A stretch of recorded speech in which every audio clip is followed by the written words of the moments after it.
Welcome to today's lecture. Last week we stopped here at the third chapter at central banks, and today we'll talk about central banks, what they do, how they work, what aims and goals they have, and what examples we have in the European Union and in the United States. So I will start with a short introduction, talk a little bit about the monetary policy function of central banks, why we need central banks in modern economies, and then turn to banking supervision and regulation, because in many countries, like for example Germany and some other states in the European Union, central banks also act as the regulator and supervisor of the financial system. So it's not just monetary policy they are after, but also banking regulation, financial regulation and supervision. Now, I usually start with a very small example of a central bank. Although this is very simplistic and very simplistic and maybe even naive, it's, I think, quite instructive to think of the following situation. Imagine you are the head of state of a small island, of a small republic. I wouldn't call it banana republic, but imagine you've just founded a new state. Actually, the same situation the United States were in 1776. They didn't have a state. They obviously didn't have a central bank. So you need to set up a central bank. What would you do? Imagine you are the ruler of a small island republic. What would you do to open a central bank? First of all, what is the most important function of a central bank?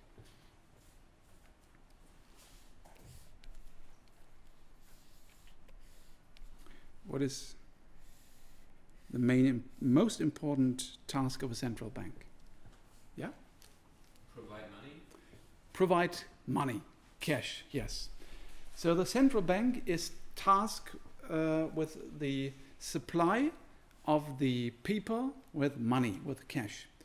But how do you do that? Simplest idea is to print money. Now, imagine or make sure that you always think of a central bank as a bank. One keeps forgetting that. And later on we'll see that a central bank is not so different from a commercial bank in many respects. And if you, as a central bank, have the right to print money, where would money be inserted into the central bank's balance sheet? On the asset or the liability side, if you are able to print money?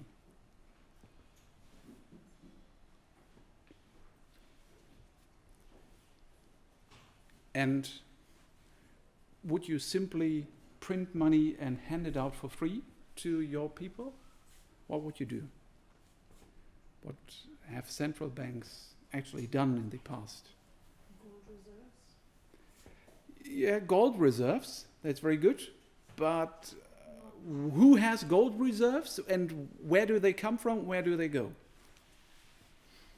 Now, again, this example may be very naive and simplistic, but I think it's very instructive. Imagine you were the central bank of such a small republic. You don't have money, you have not printed money, you have inhabitants and people living in your country. They are in need of, say, paper money. Why? Because people want to exchange goods. Now, if you start printing money, money needs to be of some value. And you cannot simply print money and give it out for free to your inhabitants. It needs to stand for something. Now, gold reserves, you mentioned gold reserves.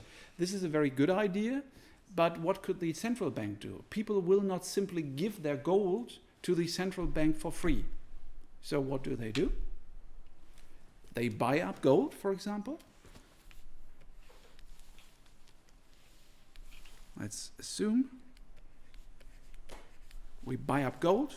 It goes to the asset side of the balance sheet. And what do you do now? You have to finance this purchase of gold. So what do? In contrast to a normal bank, the central bank can print money. and it can give out paper money. So paper money, or money in general, goes to the liability side. And this could be the very first balance sheet of your central bank. You buy up gold, you buy up some assets that are worth something, and you give out money in the form of paper money, or you give out book money to banks in the economy. Now, this seems to be very simplistic. It is, but if you think of a central bank as just a regular bank with some special tasks and some special rights, for example, to give out money, I think it's easier to understand certain things done by central banks today. First of all, does it have to be gold? Obviously not. What else is bought up by central banks? And by buying up gold, you are able to give out money and insert money into the economy. Maybe you have a different example of what the central bank can buy up. What assets the central bank might be interested in. Almost risk-free securities, almost risk-free bonds, government bonds. And suddenly this very simplistic example becomes a very realistic one of the European Central Bank, what the European Central Bank is doing right now in their quantitative easing program. They, after the euro crisis, they wanted to insert money into the economy. They wanted to expand the liquidity and money supply to the economy. And what do? They cannot simply print money, but they buy up, for example, government bonds, and now they've also started to buy up corporate bonds. And they are buying up assets and financing the asset purchases with the creation of money. So you don't need gold, but you can also do it with government bonds and corporate bonds. Now there's a fine distinction between such an asset purchase program and more or less illegal financing of the government. Now, if you hear that the central bank buys up government bonds, first of all, you would be very concerned about such an action by the central bank. But what is the fundamental difference between the asset purchase program of the European Central Bank right now and something that was done, for example, by the German central bank in the 30s of the last century, when inflation suddenly became hyperinflation and money was worthless? What's the fundamental difference? Yeah? They don't buy directly the bonds Yeah. of the government, but they buy the bonds that the banks own. Yeah. The fine distinction is that if the central bank were to buy up the government bonds directly from the government in the primary market when the bond is issued, this would be an illegal financing of the government's government's budget, and this would lead to hyperinflation. But the European Central Bank is not buying government bonds directly from the governments, but they are buying up bonds from other investors on the secondary market and also corporate bonds. So this is the distinction you need to make in order to differentiate between the illegal financing of the state's budget and the quantitative easing currently done by the European Central Bank. So this more or less is what a central bank does. It, for example, buys up assets. It holds assets like gold. The European Central Bank also holds bonds. What else do central banks do? What else do they have on their asset side of their balance sheet?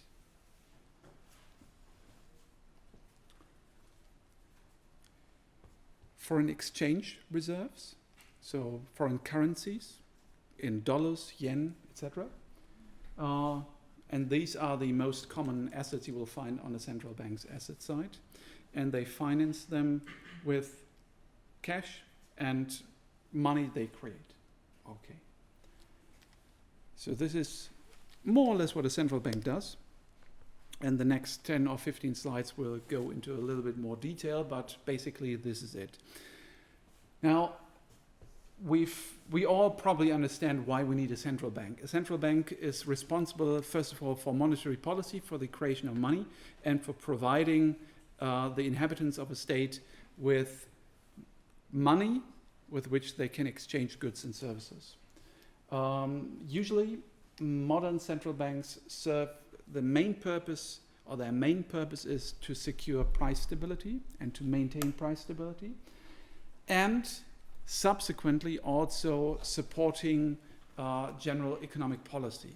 Now, from central bank to central bank, you can argue whether the central bank, for example, the Federal Reserve System in the US, primarily tries to promote price stability. Usually not. They are more interested in generally supporting economic policy and economic growth, whereas Deutsche Bundesbank and the European Central Bank are more famous for being concerned about price stability and fighting inflation, and only after that comes the promotion of economic growth.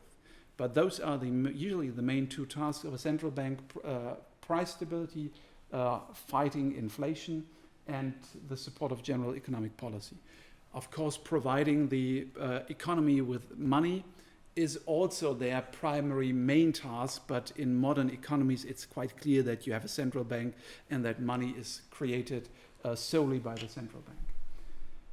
Although one has to say, this of course nowadays becomes again more interesting with the uprising of Bitcoin and cryptocurrencies, because this is something that cryptocurrencies question, whether the central bank should be the only bank able to create money or something, a currency that can be used for exchanging goods and services, whereas proponents of Bitcoin and other cryptocurrencies argue that actually these types of currencies, of cryptocurrencies, have some advantages over the money that is solely created by a central bank that is influenced by industry, the economy, and politicians.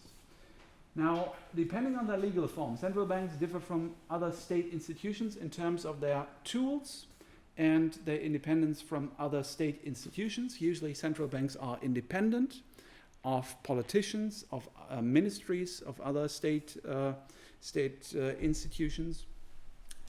They, from country to country, it depends on what legal form the central bank has.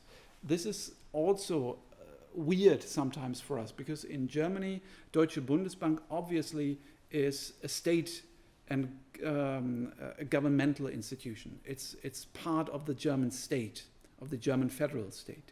In other countries, the central bank is actually in the legal form of a public company, of a public stock company. For example, you can buy stocks of the Swiss National Bank. It has a stock price, and you can buy stocks from the Swiss National Bank. And some other countries, also the central bank is in the legal form of a public or private company rather than a government institution. So this is meant here in this third bullet point.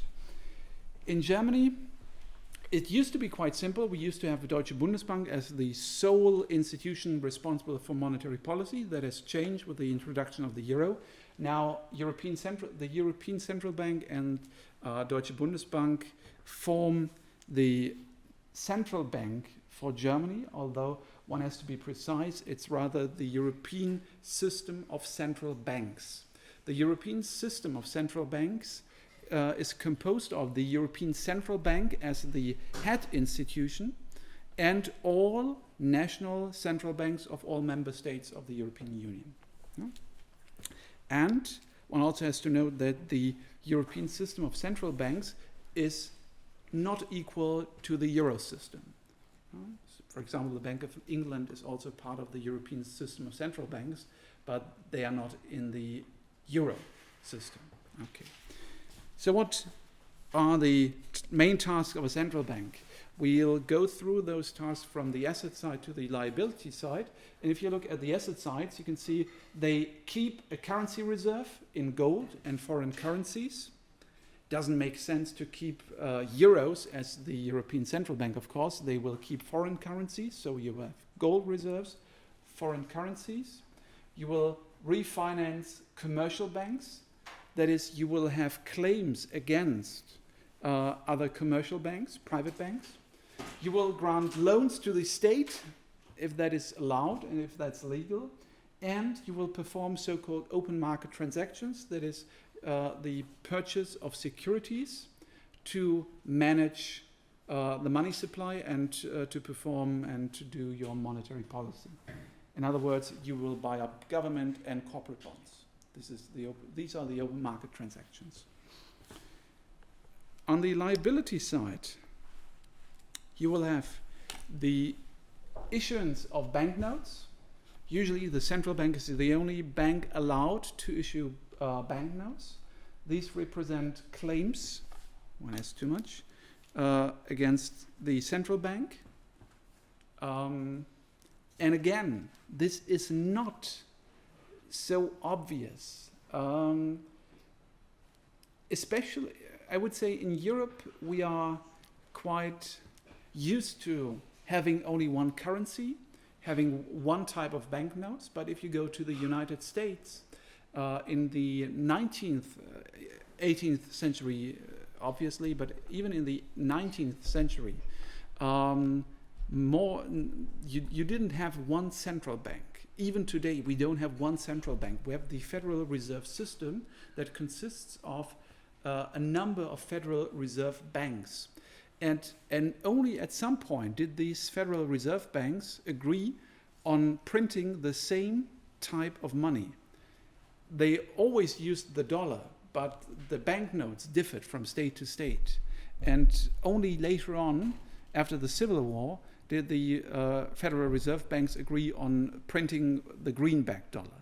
So before that, you had different types of dollars. And even some national banks printed their own money, even though they were called dollars. So usually the central bank is the only bank allowed to issue money and banknotes. You will have commercial banks deposits, meaning that banks will be allowed to deposit money with the central bank, or they will be required to deposit money and capital with the central bank. And you will have the state deposits, because the central bank is responsible for managing liquidity and the accounts of the government, of the public sector. Two small anecdotes here. First of all, I guess if you paid your semester fee, you will probably have paid it to the account of the university with Deutsche Bundesbank. So in some cases, the federal states in Germany, they have their own accounts with private banks, but usually all government institutions and agencies will have accounts with Deutsche Bundesbank. So it's a bank for the state's institutions, and they will obviously manage the accounts and also the liquidity. And this is, again, to stress the fact that Deutsche Bundesbank, as part of the German, of the European system of central banks, is also in some respect just a bank. The employees of Deutsche Bundesbank, they have a checkings account with Deutsche Bundesbank. And this is something they showed me when I visited Deutsche Bundesbank a couple of years ago for the first time. This was something they were extremely proud of, because they had a Giro card with the Federal Eagle on it. They had a bank card from Deutsche Bundesbank, and they didn't need to open an account with a private bank. So state deposits, management of cash, and accounts for the public sector is also a task of the central bank. You can see this from the balance sheet of the European Central Bank. It's still in German. When I upload the file, you will have it in English as well. You will have gold and then claims in foreign currencies, against people inside the Euro system, outside the Euro system. You will have additional claims and securities in Euro and intra-Euro system claims and other assets. whereas on the balance sheet, on the liability side of the balance sheet, you will have banknotes and liabilities in euro against people residing within the euro system, without the euro system, and you will have total assets of, in this case, it's in million, it's 174 billion euros. Now, at this point each year, I usually stop for a moment because do you think this is a large bank? Do you think 175 billion euros at the end of 2013 is high, is low? What do you think? Compared to a private bank, it's actually quite small. Deutsche Bank has total assets of almost $1 trillion. Or 1 trillion euros. So it's just, in this case, this would be 17% of the size of Deutsche Bank.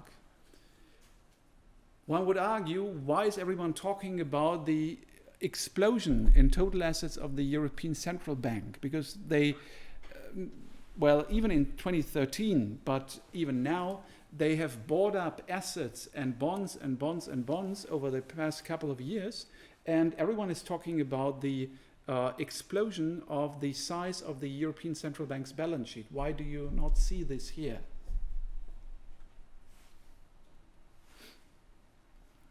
Why are we not seeing this huge balance sheet of the European Central Bank as part of the asset purchase program of the ECB right here? Simple explanation. This is the balance sheet of just the European Central Bank. And I told you that the European system of central banks consists of the ECB and all national banks, central banks.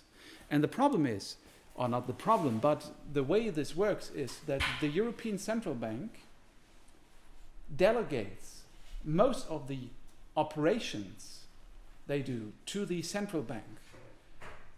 It's not the European Central Bank that is handing out money in bags to private banks to fill their ATMs, but this is done by the national central banks, by Deutsche Bundesbank, and Deutsche Bundesbank is performing these tasks, for example, here with their branch in Leipzig. So what has increased in size? Yes, the balance sheet of the European Central Bank by a little bit, but the assets that have been purchased as part of the quantitative easing in the Eurozone, that can be seen in the balance sheets of the national central banks like Deutsche Bundesbank, Banque de France, Banca d'Italia, and so on. So don't get confused by this rather small total assets here of the balance sheet. The total balance sheet of the European system of central banks has increased a lot in size over the past couple of years. Okay. This is the European Central Bank income statement in euros. Now it's already in English. You can see gold and gold reserves. No, it's not the income statement. I'm sorry. My PhD students were asked to update this slide. It seems they confused the balance sheet with the income statement. But this is the one in English. Okay. Oh, sorry. But actually this is quite interesting. This seems to be now the balance sheet for the total European system of central banks. And as you can see, the balance sheet in total has a total assets of, this is million, billion, 4.6 trillion euros. So much larger than the ECB on itself. And you can also see where most of the money is. It's other claims on euro area credit institutions denominated in euro securities denominated in euro. So those are the securities that have been pledged as a collateral with the European Central Bank. And This is, of course, the asset purchase program, the quantitative easing program, with almost 3 trillion euros. Okay, in 2018. Again, beware, the euro system is not equal to the European system of central banks. All member states of the European Union are part of the European system of central banks, but not all member states of the EU also take part in the euro. The system was introduced in 1999, consists of the European Central Bank and all national central banks. Primary monetary objective is to secure price stability within the European Union. Its secondary objective is the support of economic policy. And what are the specific tasks? Establishing and implementing a common monetary policy that is done for all central banks, even those that are not in the Eurozone. Exchange rate policy, the management of foreign exchange reserves, the supervision of credit institutions in the European Union and safeguarding financial stability. This is part of what has become the European Banking Union. European Banking Union and the European Banking, the EBA, it sounds like the European Banking Union is one organization, just like the United Nations or something like that. But actually the European Banking Union stands for the process of integrating the European banking sector. And there are some aspects that are considered to be part of the European Banking Union. For example, that nowadays, it started a couple of years ago, nowadays the European Central Bank is responsible for supervising the most systemically relevant banks in Europe, in the European Union, and this is part of the European Banking Union. And last but not least, the European Central Bank is responsible for ensuring the proper functioning of payment transactions and providing people with money.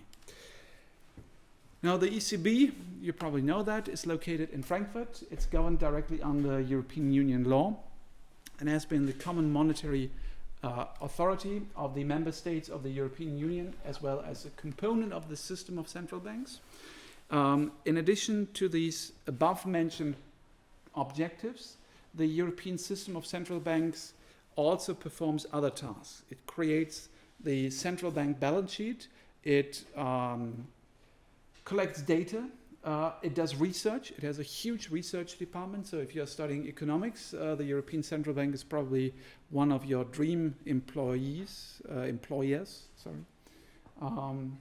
especially because they, if this is a very nice thing if you're ever so lucky to work for a World Bank, the IMF, or the European Central Bank. NATO is also the same. You are exempt from taxes to some extent. If you're working for a supranational institution, you are exempt from most taxes. You are getting paid a huge wage. Your salary is quite high.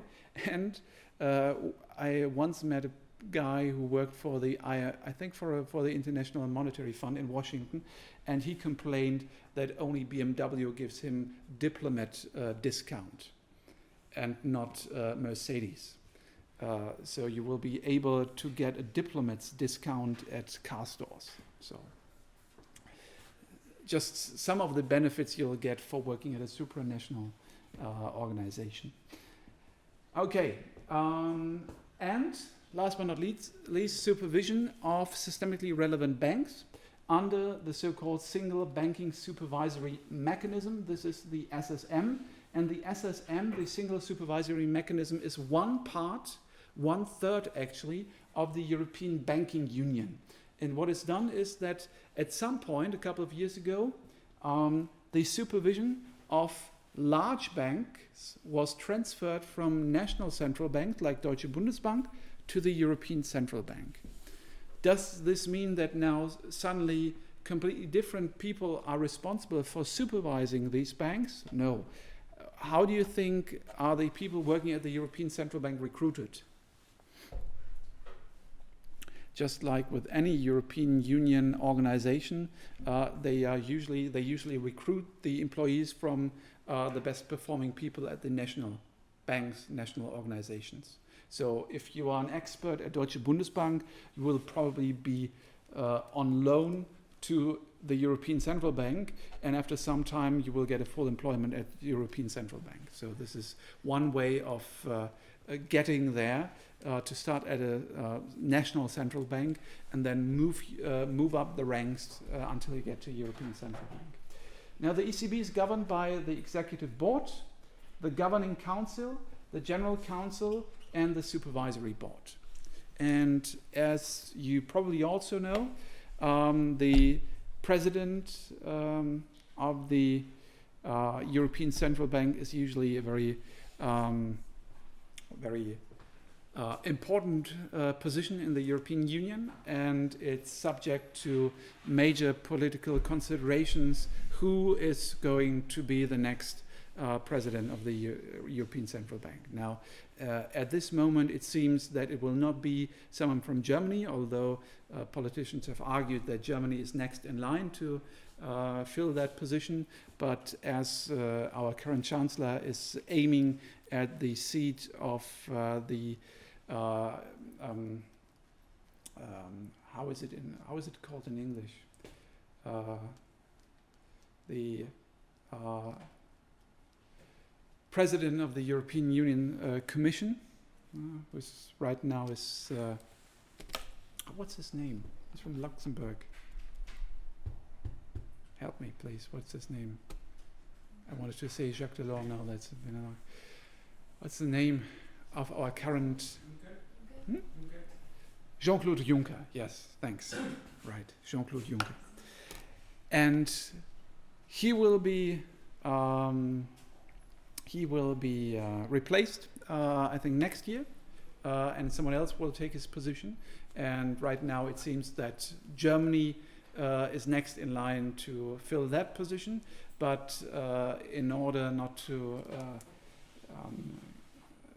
fill too many high-level positions in the European Union with Germans, it will probably be someone else. Now we've seen Wim Duisenberg from the Netherlands, after that Jean-Claude Trichet from France, then now Mario Draghi from Italy. So I guess it will be someone from Spain or Portugal. That would be highly likely that someone from these countries will be filling the position of the European Central Bank's president. Okay. The tools the European Central Bank has are the more or less standard tools, with one exception. They have open market operations, standing facilities, currency interventions, reserve requirements, and outright monetary transactions. And I'll go through these in a bit. We'll start with the open market operations. Open market policy is the main instrument of any central bank. Central bank uses it to control market interest rates and the creation of money by commercial banks. And from a technical point of view, open market operations function in such a way that commercial banks can pledge certain securities with the central bank for book money.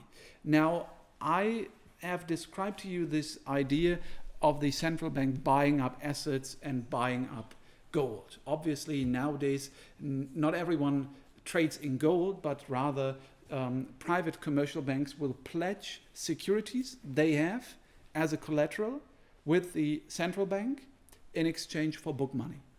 Meaning that, for example, Deutsche Bank or Commerzbank holds in their asset portfolio some government bonds, and they can pledge these securities. They still keep it, but they can give it more or less like a loan to the central bank, and they will get book money, and they can use book money, for example, to give out new loans.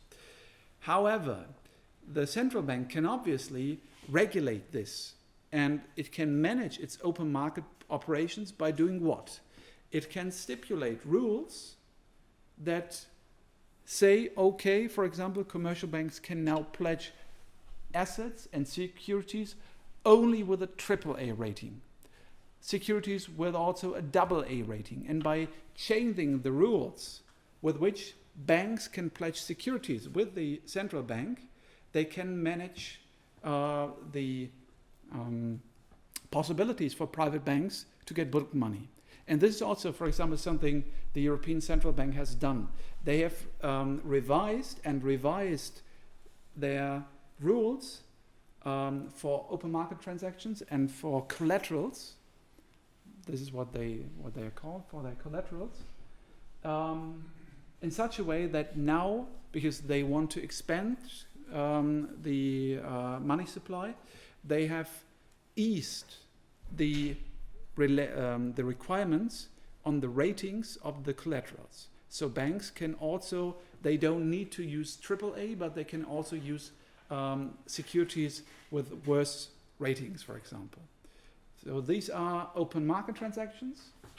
What they can do is, for example, the ECB, it's called the main refinancing instrument. It's the main tender. In an auction procedure, commercial banks may receive central bank money in exchange for interest payments and securities they have to pledge as collateral. And since the financial crisis, the auction procedure is performed in, I looked this up, you will find the correct term on the set of slides when I've uploaded it. In German, it's Mengentender, and in contrast to what is called in German a Zinstender. In English, it's not a quantity tendering procedure, but it's the fixed rate tender in contrast to a variable rate tender. Why is it called a fixed rate versus a variable rate tender? The idea is the following. In a fixed rate tender, or German Mengentender, the central bank will say, I'm offering book money at, say, 1% interest rate. And the banks can say, for 1%, at 1% interest rate, I require 20 million euros. I require 50 million euros. In German, it's quite clear what is meant because it's called Mengentender. It means the central bank sets the interest rate and banks can name the quantity of money they request. With a variable interest rate tender, it's done the opposite way. The banks will say, or the central bank will say, we are providing banks with a total of, say, 5 billion euros. And banks will say, I want 20 million and I'm willing to pay up, say, 1.2%. The next bank will say, I require 100 million, I'm paying 0.8%. So they will tell the central bank interest rates they are willing to pay. And then it's a different type of auction. Now, since the financial crisis, since the current main refinancing interest rate is 0%, it no longer makes any sense to do a variable rate tender. So the European Central Bank has switched to a fixed rate tender, Mengentender. And by the way, if you ever hear the phrase in German Leitzinsen, or in English rather the central bank interest rates, this is one of them. First, we don't have just one interest rate of a central bank. It doesn't simply switch and change interest rates in the market. It can only change the interest rates that are related to its financing operations, and this is one interest rate. And you can see right now, again, and has been for quite some time in the European central bank system, the interest rate for commercial banks to get book money is 0%. This is why interest rates are so low, because obviously private banks will also give out the interest rates to customers only in a slightly changed way. They will not be able to demand 5 or 6% if the main refinancing rate is worth just 0%. Okay. Then the next tool the European Central Bank has, those are the standing facilities. The term facility is here understood as the possibility of commercial banks to short-term invest money or raise liquidity with the central bank as a counterparty. Now this is short-term.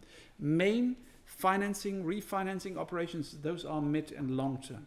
Standing facilities are short-term. The European Central Bank offers two standing facilities, the marginal lending facility as well as the deposit facility. The marginal lending facility gives commercial banks the opportunity to borrow money from the European Central Bank at a so-called marginal lending rate overnight. So if you are in need of liquidity overnight from day 1 to day 2, you can borrow money at currently 0.25%. Short-term liquidity, and this is a standing facility. Why is it called a standing facility? First of all, it's standing because the central bank stands ready to supply you with liquidity. This is why it's called a standing facility. The bank stands ready to do this. And it's a facility because you can use this facility, and you could also call it an opportunity or a standing possibility to get liquidity. And in English, in the English language, it's much clearer what is meant by standing facility. We've also translated this word into German, Fazilität. But I don't think anyone outside of economics knows what Fazilität is supposed to mean. In English, facility, this is a much more common word. Facility, production facility, facility manager, standing facility. But no one in Germany uses Fazilität. Only central bankers do this. This is the marginal lending facility. If, on the other hand, commercial banks have too much liquidity, if they have a liquidity surplus, they can give out the liquidity and deposit it with the central bank. And in normal times, they would get a small interest rate on this deposit. However, right now, they will have to pay a fine. They will have to pay minus 0.4% on any money deposited within the deposit facility at the European Central Bank. First question, why is the interest rate negative? And second question, why would a bank do this? First question, why is the interest rate negative? The central bank, the European Central Bank, wants to disencourage banks to sit on liquidity. It wants to disencourage banks, it wants to encourage banks to give out loans. So if you can get money for free with the European Central Bank, you should not simply sit on it, you should give out loans, you should spur economic growth. The European Central Bank wants to encourage banks to support firms by giving out loans to businesses. And if they just sit on their money, on their deposits, and deposit it with the central bank, no loans are given out and economic growth cannot go up. So they set the interest rate with the deposit facility at minus 0.4%. So it's negative. And if a bank doesn't use its liquidity, it only deposits the liquidity with the central bank, it will pay a fine. Now, why would a bank do this anyway? If you know that you have to pay minus 0.4% on each euro you deposit in the deposit facility with the European Central Bank, why would you do it? You can simply keep it in your bank. You would not need to put it in the central bank. Why are banks doing it anyway, to some extent?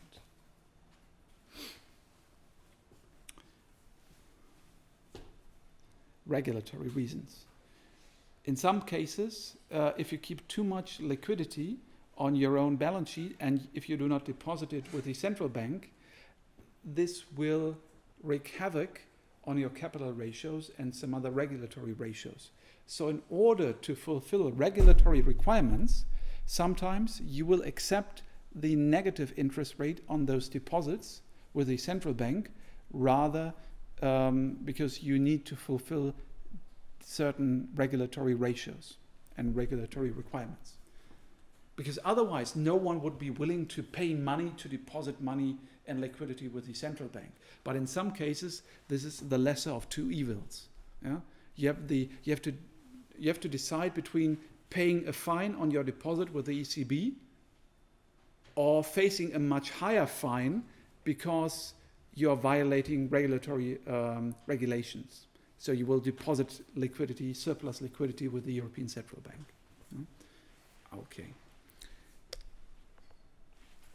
Next, currency interventions. This is very general and not too specific for the European Central Bank. Each central bank can intervene in the market for foreign currencies. Central bank use currency interventions to influence or stabilize the exchange rate of their own currency with selected foreign currencies. Now take, for example, do you have a good example of a central bank that tries to influence the exchange rate with a foreign currency? There are some very extreme examples. One frequent example of a country is Turkey. Yeah, it tries, but even a bigger example of a country that is very rigid in its currency interventions and that keeps its currency well guarded. It's the People's Republic of China. China has many regulations in place to control the value of its currency, and this is what it is usually criticized for, that it's not a free exchange rate. You have fixed exchange rates, and Turkey is another example. They had to intervene lately. Another example from Europe is Switzerland. Switzerland doesn't have the euro, it has the Swiss franc, and the Swiss National Bank, the SNB, lately had to stop their currency interventions. Do you know why? Very, very big news in the newspapers. It was 1 or 2 years ago, actually. Now, the Swiss franc and the euro, they have a more or less free exchange rate. So you can trade and buy and sell francs and euros without any regulations. In contrast, for example, to the Chinese renminbi. Just that you know, the Chinese currency is the renminbi, or colloquially known as the yuan. Renminbi is the official name, yuan is the unofficial name that is used by the population. The renminbi, people's money.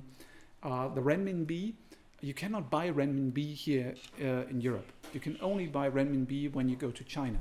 So this is one way how they control the value of their currency. They restrict free trade on the currency. And for example, this is not done with the Swiss franc. So you have more or less a free trade on the Swiss franc and obviously on the euro. But what did the Swiss National Bank do? Does anyone know? The Swiss National Bank said that in order for Swiss companies to be able to export goods, the franc-euro exchange rate should be kept within a certain range. Let's assume at some point it was €1, 1 franc. The Swiss National Bank said we consider an exchange rate between 0.9 and 120 as a good exchange rate. If it goes below that or above that, we will intervene. Do you have an idea what happened in the euro crisis? What happened during the euro crisis? The value of the euro plummeted. It went down, meaning that suddenly the Swiss franc was worth much, much more. If the exchange rate increases in such a way, suddenly the Swiss products become relatively expensive when exported to euro countries. Now, Switzerland exports a lot of goods, and they are highly dependent, and many companies are highly dependent on a favorable Swiss franc euro exchange rate. So what happened is the Swiss franc euro exchange rate increased. At some point, you got €1 for 1 franc. It went to €120 for 1 franc, and even above that. And the Swiss National Bank intervened. What do you do? What can the Swiss National Bank do?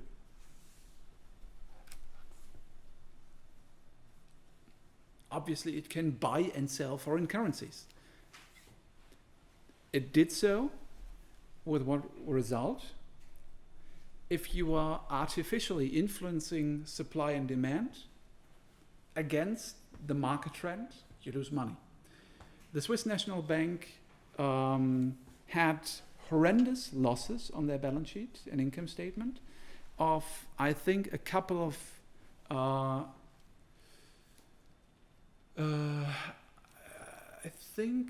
I think maybe even trillion, billion francs.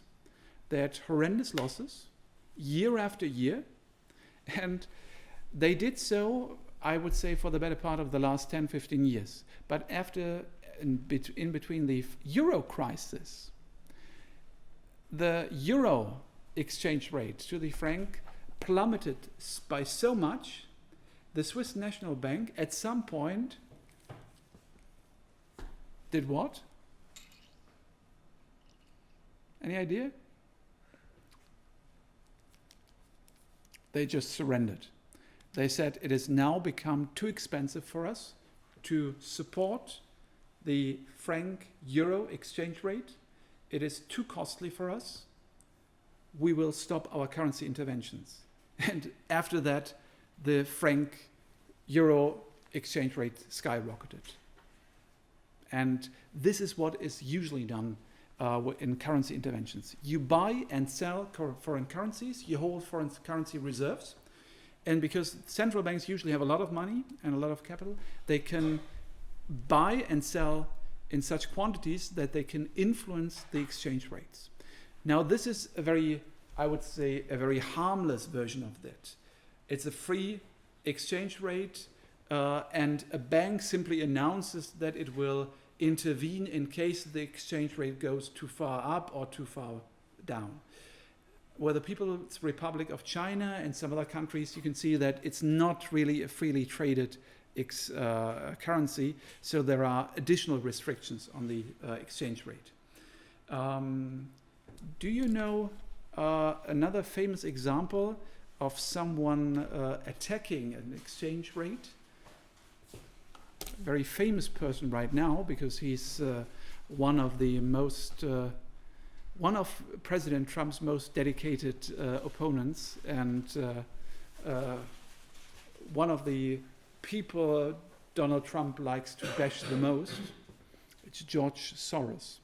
George Soros has become famous, I think, in the 80s for shorting the British pound. And he speculated against the British pound, and the Bank of England tried to stabilize the pound-dollar exchange rate, and at some point the Bank of England also had to surrender, and that is why George Soros became famous as the man who broke into the Bank of England.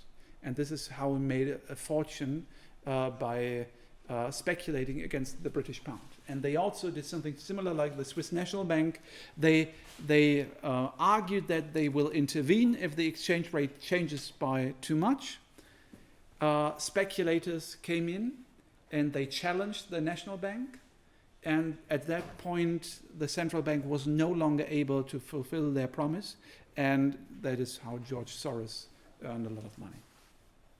But, I mean, this is what they do. Either they perform those currency interventions, or they simply announce their intent on intervening in case the exchange rate changes too much.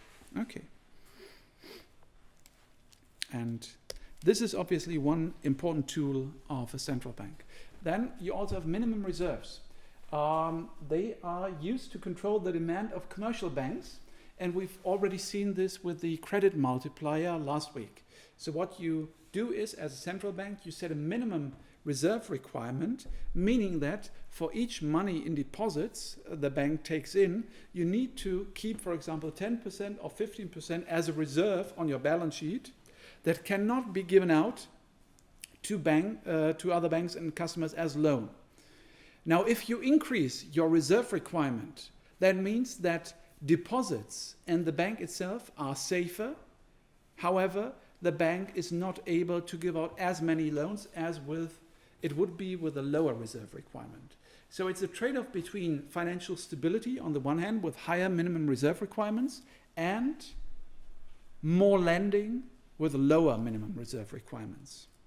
And this has a direct effect on the creation of money. And you can see that, for example, the European Central Bank has a minimum reserve ratio, not ration, of 1%. In comparison, the Fed has a minimum reserve requirement between 0 and 10%, whereas the Central Bank of the People's Republic of China has 20%. So they are much more concerned about financial stability rather than lending. And the ECB determines the level of the reserve requirement through the liabilities that are subject to reserve requirements of the previous months. These include short-term deposits, and not included are liabilities to credit institutions that are holding minimum reserves themselves or liabilities against a national central bank or the European Central Bank.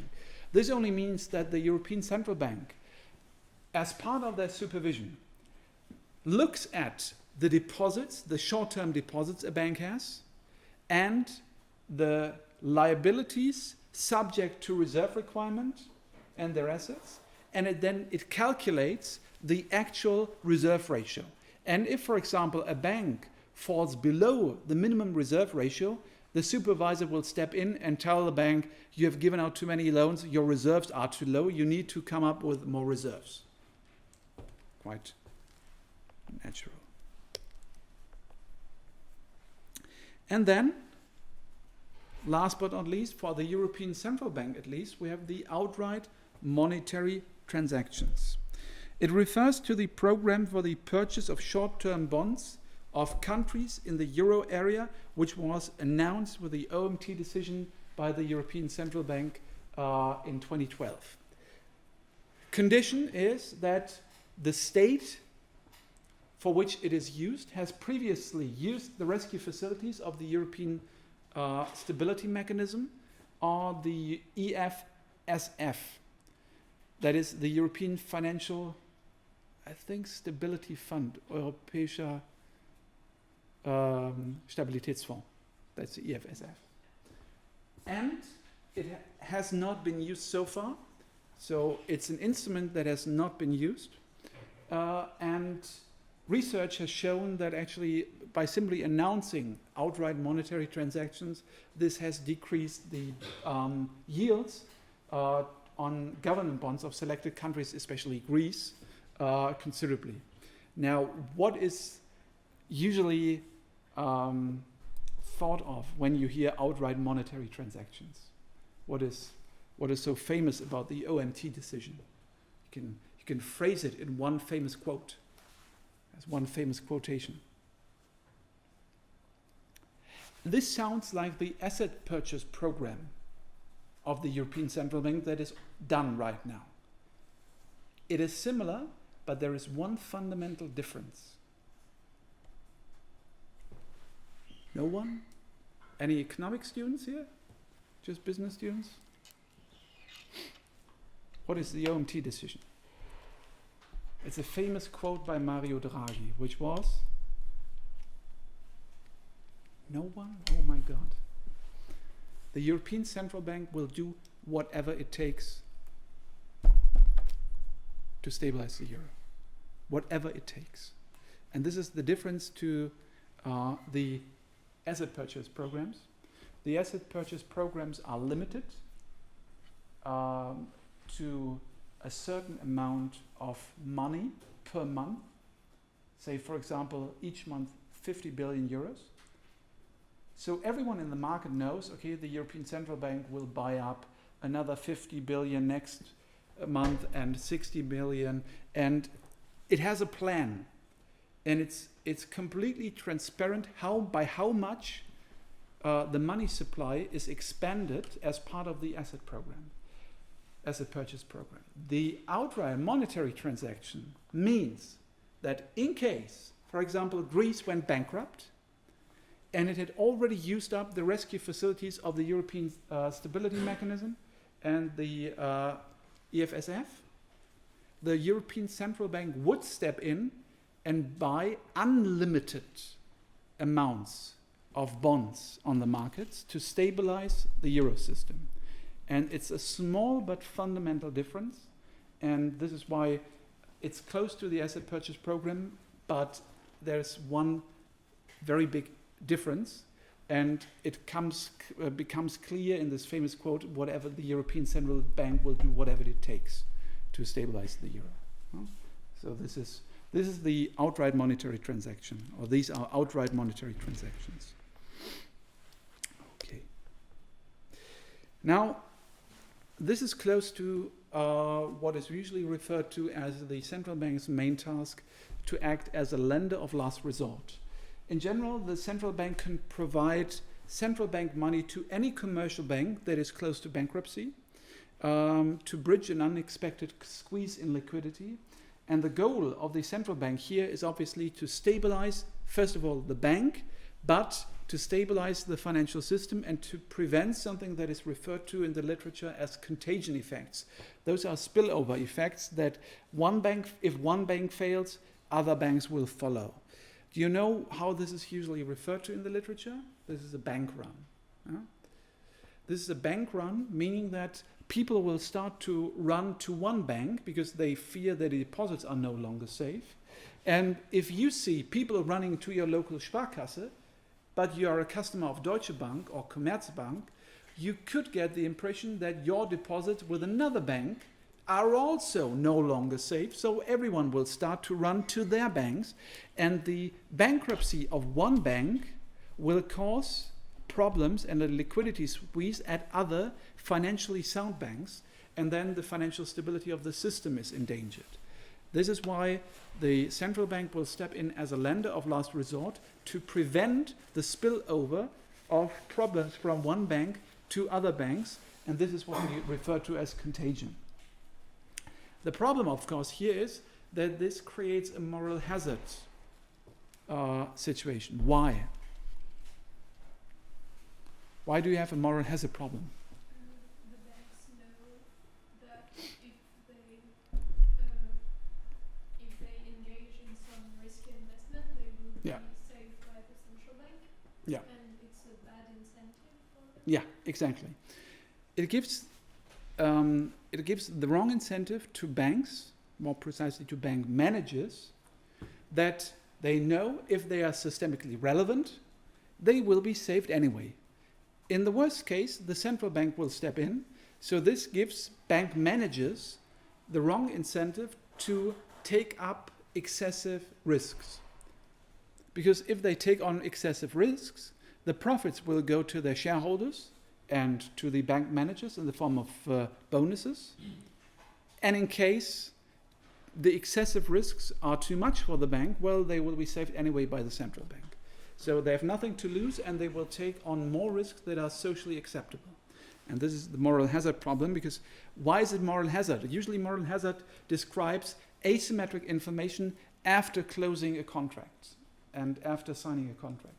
And this is obviously not a legal contract, but this is a social contract. And why is it after closing the contract? Because society, supervisors, depositors, and bank managers have entered more or less a social contract in which the state guarantees that if the bank fails from now on, they will step in. And you have asymmetric information afterwards. Why? Because the state cannot fully observe what bank managers do.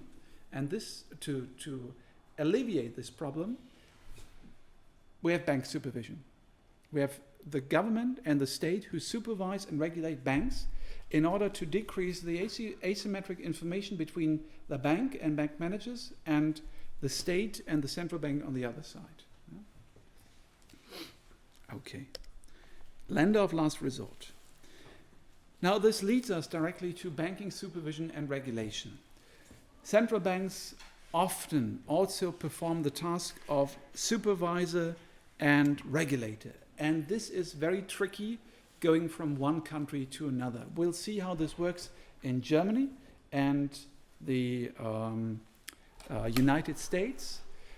Is anyone here from France? Yeah, at least someone. In France, it's a little bit, well, I don't know all details, but for example, I think in France, Banque de France is responsible for the supervision, and actually one subdivision of Banque de France is responsible, the ACPR. Yeah, never heard of it, okay. It's Agence de Contrôle, ACPR, Agence de Contrôle Prudentiel et de Résolution. So it's the agency in charge of prudential, macro-prudential supervision and control and resolution for banks. In Germany, we'll start with Germany. We have the Deutsche Bundesbank, European Central Bank, and the Federal Financial Supervisory Agency, BaFin. We've already talked about BaFin. Just to be sure, it's interesting that you will not easily find a definition of bank regulation and bank supervision. Now, in my understanding, banking regulation means the setting of rules for banks. That is regulation. For example, capital requirements are part of bank regulation. Banking supervision, in contrast, refers to the assertion of those rules. If you apply those rules to banks, if you supervise them, you make sure that banks adhere to the rules of banking regulation. So this is the fine distinction between bank regulators and bank supervisors. So in many cases, the bank regulator is actually Parliament. Parliament will set rules, and the supervisory agency like BaFin or ACPR, they will see to banks sticking to those rules and laws. Okay. Now, BaFin.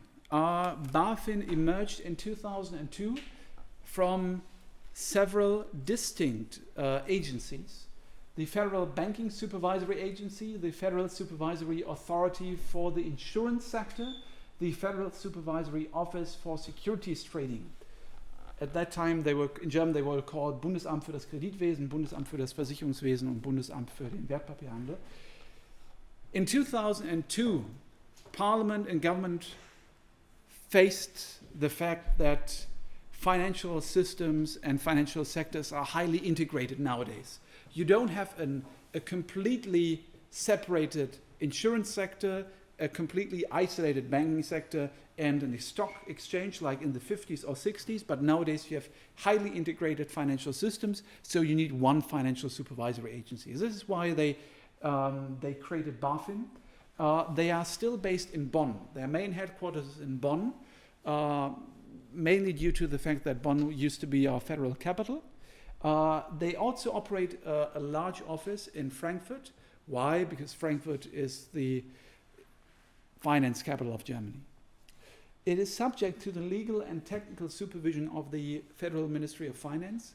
This seems to be a very boring technical detail here, but it actually is not.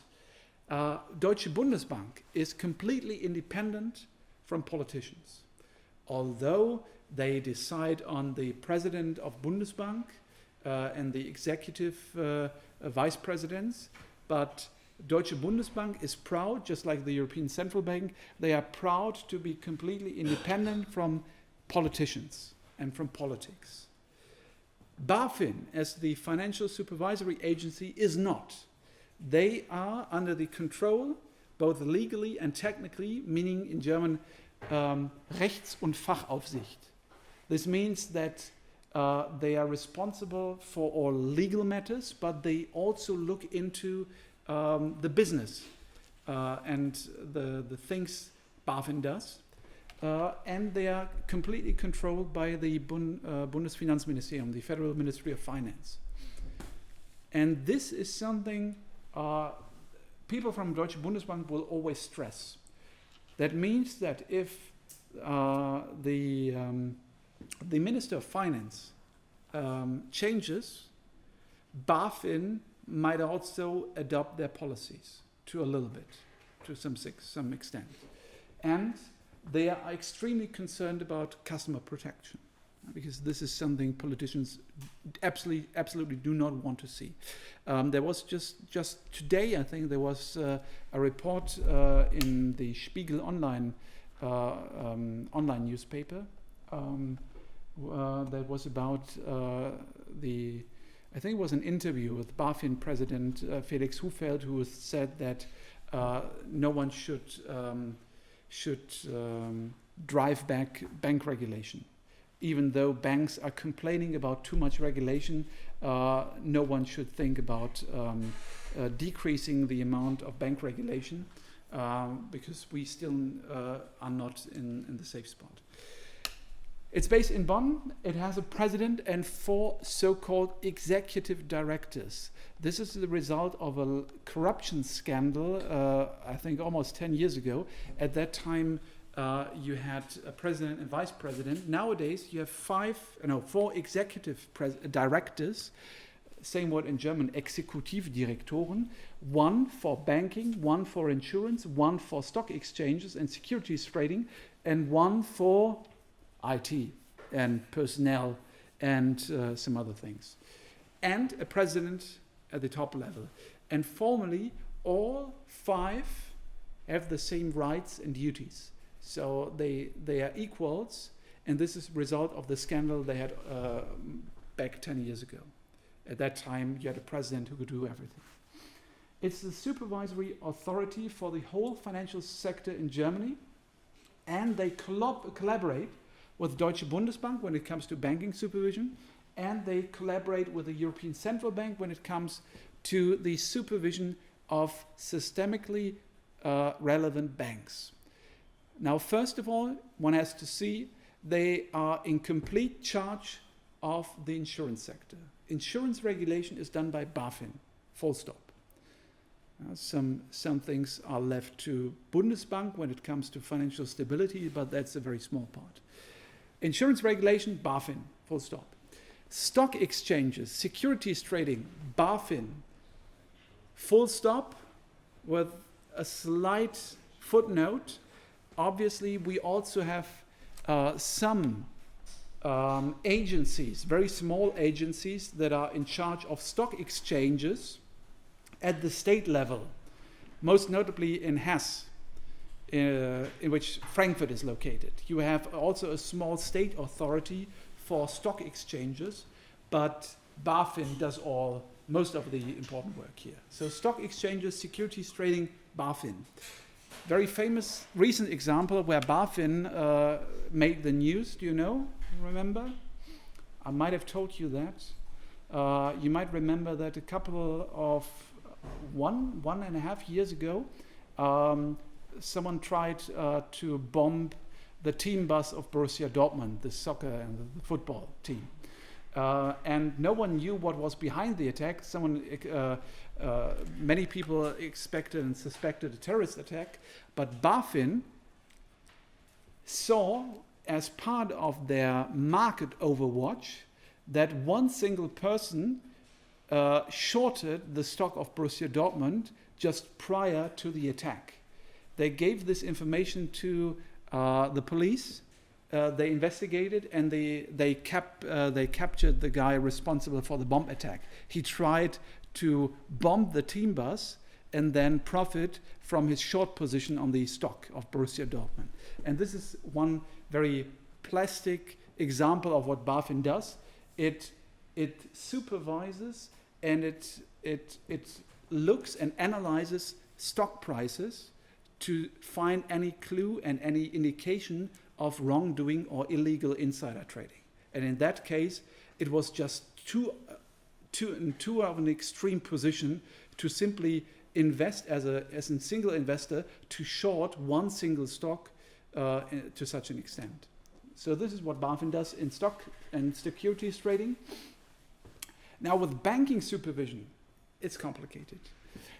BaFin shares responsibility for banking supervision with Deutsche Bundesbank and European Central Bank. Let's start with the easiest part.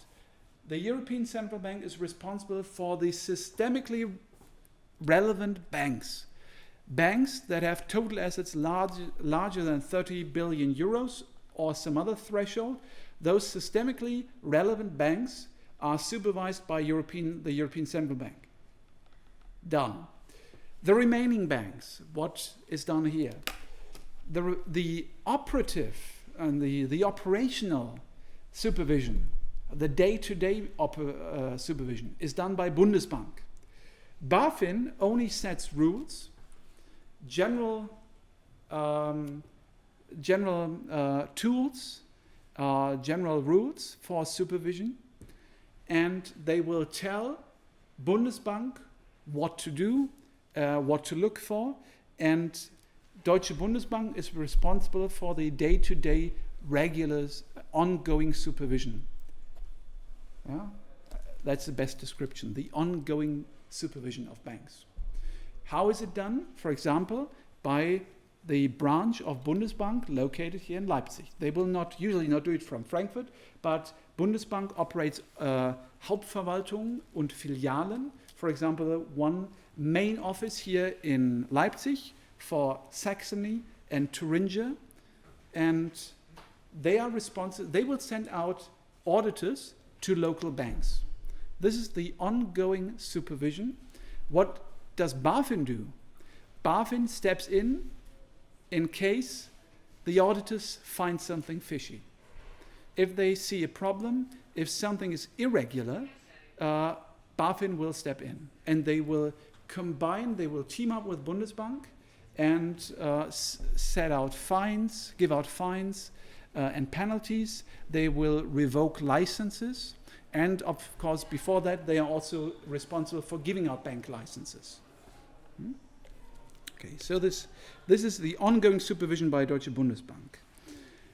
Again, as with Deutsche Bundesbank, the primary goal of regulation is usually to secure financial market stability.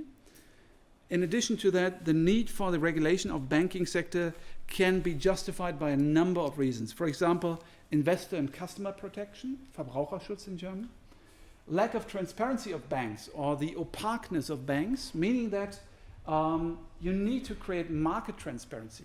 For example, for a depositor, if you bring your money to a local bank, you do not know and you cannot see from the balance sheet what loans the bank gives out. The bank can only tell you, we will invest very conservatively, very aggressively, but you cannot see what loans the bank is giving out on its asset side, and you can only hope for that they will use your deposits wisely. So there's an information asymmetry between investors or depositors and the bank, and this means that banks, the opaqueness and intransparency of banks makes it sensible for a supervisor and regulator to decrease this information asymmetry. And obviously banks are needed for payment transactions, and financial stability also entails ensuring secure payment transactions and preventing adverse effects on real economy.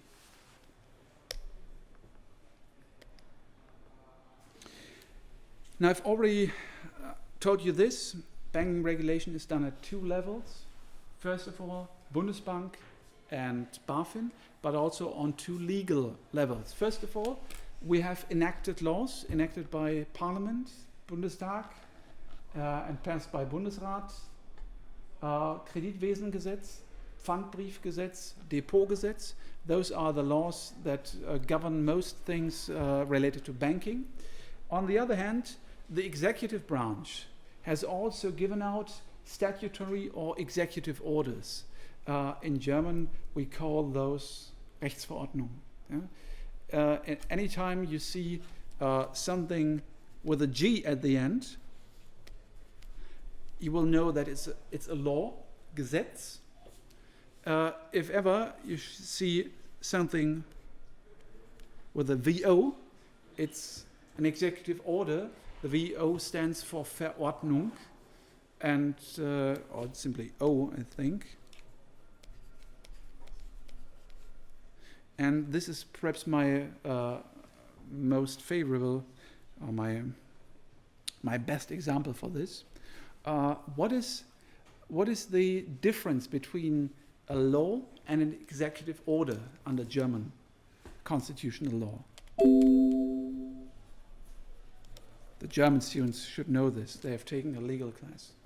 What's the difference between a Gesetz and a Verordnung? A law is enacted by Parliament, by the Bundestag, passed by the Bundesrat, signed into law by the federal president, and it states that something is legal or something is illegal. The law can also delegate some tasks within this law to the executive branch as part of an executive order.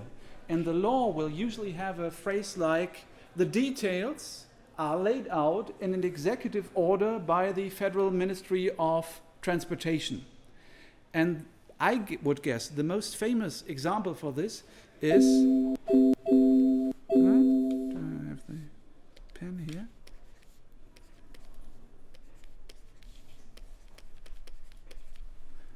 The federal law for road transportation and road traffic, and the executive order for road traffic. In German, Straßenverkehrsgesetz und Straßenverkehrsordnung. The law simply states that what happens? What does this law state? It states that within the territory of the German state, the same rules apply to all public streets and roads. And it says details are laid out by an executive order. And the executive order, the Straßenverkehrsordnung, includes all rules for road traffic. For example, road signs, the layout of road signs. Parliament never discussed whether we should have a red sign or a blue sign or a green sign, but this was done by the Federal Ministry of Transportation. And this is also the case here. We have laws, Kreditwesengesetz, Depotgesetz, Pfandbriefgesetz, and executive orders, Verordnung, Rechtsverordnung. For example, the Solvency Regulation, Solvabilitätsverordnung, enacted by the Federal Ministry of Finance. The minimum requirements on risk management, the so-called MA-Risk, Mindestanforderungen an das Risikomanagement, they are actually not an executive order, but they are a circular letter of BaFin, ein Rundschreiben. And it's not something, it's more or less like a newsletter. But why is it important?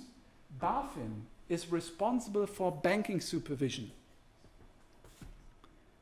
And if BaFin, as the agency responsible for banking supervision, tells all banks in a newsletter, well, we consider this and this as prudent bank management and prudent risk management. Every bank knows we have to fulfill these requirements, otherwise BaFin will give out a fine. And we also, again, have another executive order here, die Millionenkreditverordnung, Groß- und Millionenkreditverordnung, the large exposure executive order or regulation. Does anyone know what this executive order states? It states that large loans and loans with more than 1 million euros notional value have to be reported to Deutsche Bundesbank. And they keep a database of all the details of the loans that are large. Why?